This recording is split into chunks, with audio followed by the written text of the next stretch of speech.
2024년 12월 25일 주님 성탄 밤미사입니다. 성부와 성자와 성령의 이름으로 아멘. 루카가 전한 거룩한 복음입니다. 그 무렵 아우구스투스 황제에게서 칙령이 내려 온 세상이 호적 등록을 하게 되었다. 이 첫 번째 호적 등록은 퀴리누스가 시리아 총독으로 있을 때 실시되었다. 그래서 모두 호적 등록을 하러 저마다 자기 본향으로 갔다. 요셉도 갈릴레아 지방 나자렛 고을을 떠나 유다 지방 베들레헴이라고 불리는 다윗 고을로 올라갔다. 그가 다윗 집안의 자손이었기 때문이다. 그는 자기와 약혼한 마리아와 함께 호적 등록을 하러 갔는데 마리아는 임신 중이었다. 그들이 거기에 머무르는 동안 마리아는 해산날이 되어 첫 아들을 낳았다. 그들은 아기를 포대기에 싸서 구유에 누였다. 여관에는 그들이 들어갈 자리가 없었던 것이다.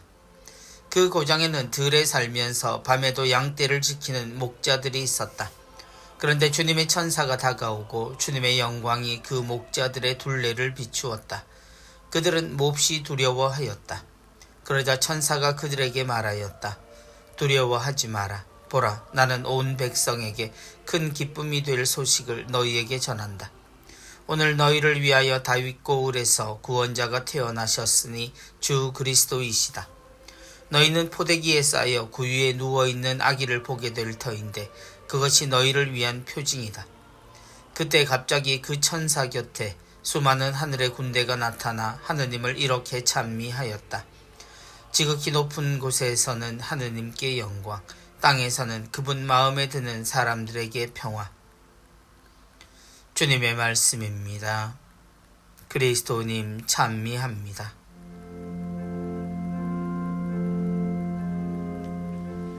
너희는 포대기에 쌓여 구유에 누워있는 아기를 보게 될 터인데 그것이 너희를 위한 표징이다.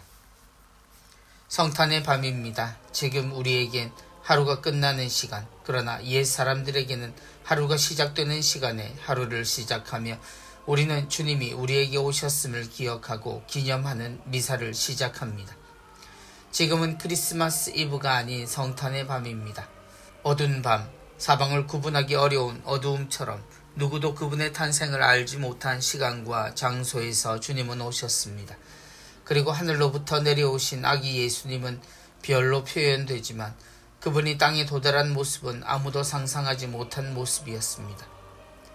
그들은 아기를 포대기에 싸서 구유에 누였다. 한 나라의 임금도 아닌 세상 창조주를 세상이 맞이한 방법은 방치나 소외라고 말할 만큼 충격적인 것이었습니다. 마구간이 집이 되었고 구유가 몸을 누일 곳으로 정해졌습니다.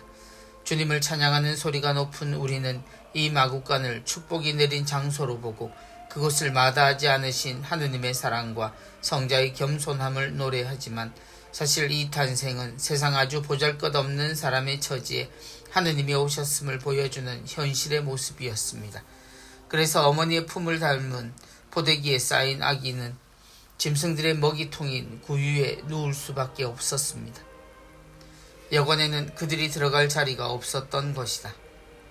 사람이 머무는 곳, 지친 이들이 머물고 또 먼 길 떠나온 이들이 머물 곳이 여관입니다. 그러나 우리를 찾아오신 구세주는 그 사람의 자리를 허락받지 못했습니다. 그래서 우리에겐 그분의 탄생이라는 사실만 있을 뿐 그날이 언제인지조차 알지 못합니다. 모든 이들의 관심 속에 태어나 이름을 얻은 세례자 요한의 탄생과는 너무나 다른, 누구도 이 아이의 존재를 모를 수밖에 없었던 주님의 오심은 훗날 주님이 다시 오실 날, 그날과 그 시간은 아무도 모른다는 말씀을 떠올리게 합니다. 하느님의 구원을 체험한 백성, 그리고 하느님이 정하신 민족 이스라엘이지만 그 하느님을 그들이 어떻게 대하고 서로를 어떻게 대했는지 첫 성탄은 너무 확실하게 보여줍니다. 하지만 우리가 그런 우리의 모습에 부끄러워하기에 성탄의 의미는 훨씬 깊은 하느님의 사랑을 나타내기에 우리는 온 세상을 비추는 빛으로 오신 주님 덕에 우리가 파놓은 모든 어두움이 사라지는 것으로 시선을 옮겨야 합니다. 그것이 너희를 위한 표징이다.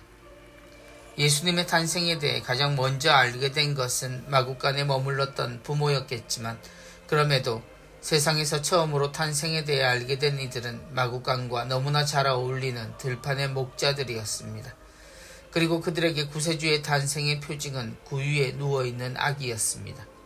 하느님 구세주와는 전혀 어울리지 않는 사람의 자리가 아닌 짐승의 먹이가 놓일 곳에 있는 한 사람이 세상을 구할 사람이라는 선언이니 이 또한 목자들이 아니면 믿을 수 없는 모습이었습니다. 가장 절망적인 상황에 우리를 찾아오신 하느님은 그곳에서 태어나 생명의 위협 속에 이스라엘 구원의 역사가 시작된 이집트에서 목숨을 연명하고 조심스레 나자렛으로 돌아오게 됩니다. 그리고 그곳에 목수인 아버지를 따라 목수로 자라고 우리의 세상 한가운데 사시며 아버지의 뜻을 세상 모든 이들에게 전할 때를 기다리며 사셨습니다. 우리의 성탄은 지금 우리가 기념하는 것과는 너무나 어울리지 않는 모습으로 이루어졌습니다. 그러나 그런 이유로 우리는 이 성탄이 하느님의 진심이 드러나는 순간임을 알게 됩니다.